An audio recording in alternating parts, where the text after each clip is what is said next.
bayous and backwoods. But after that incident with Major Wright, I had a fancy scabbard made up for that old knife, resolved I would keep it with me at all times. The day of reckoning come about 1 year later, September 19th, 1827. It happened in this manner. My very dear friend, Mr. Samuel Levi Wells III, he was challenged to a duel by a Dr. Thomas Maddox from the opposing political faction there in Alexandria. They had selected for their field of honor the first sandbar on the Mississippi River above the city of Natchez.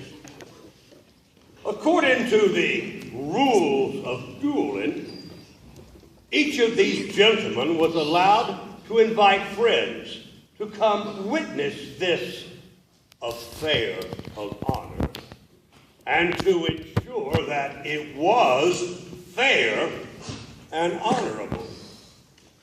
I was among a half-dozen men who had come with Mr. Wells to this beach.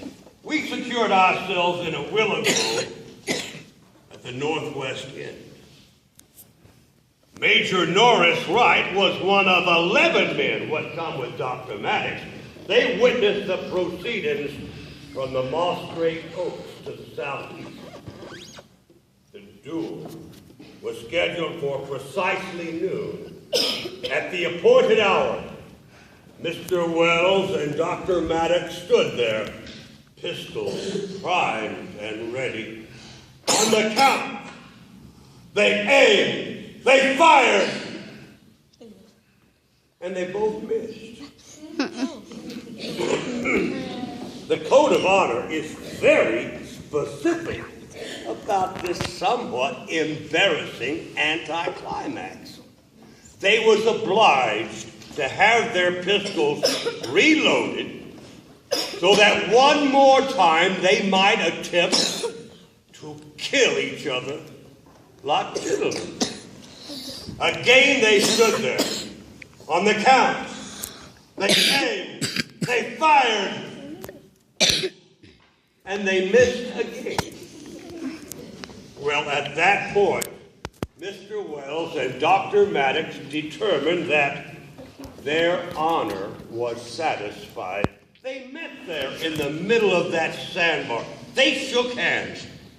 They called to the rest of us to come from the trees, to join in a spirit of harmony and reconciliation, to put an end to this long-standing feud.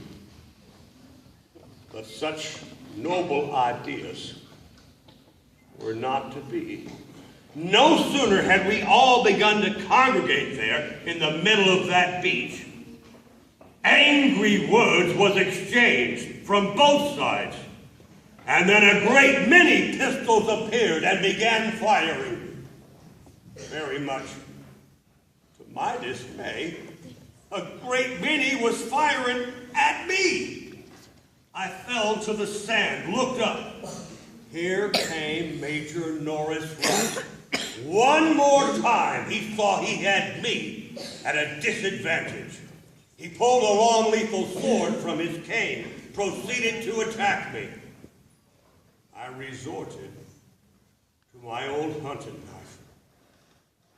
A moment later, Major Wright lay dead in the sands beside me.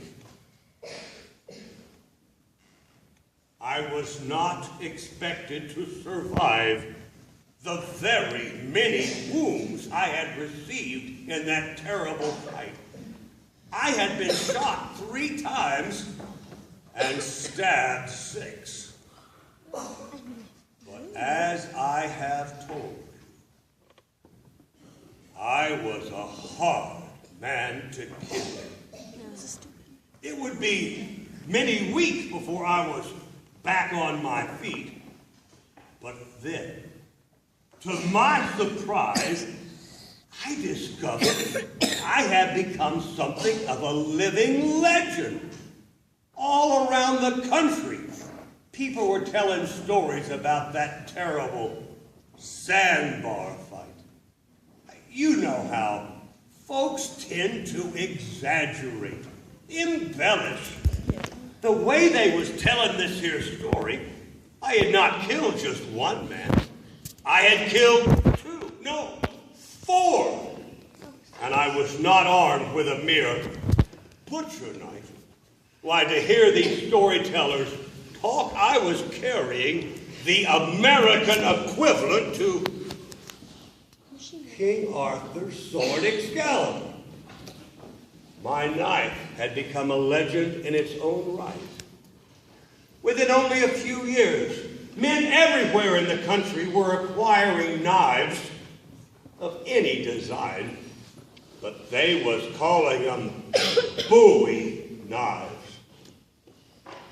Well, my modest little hunting knife could hardly live up to the reputation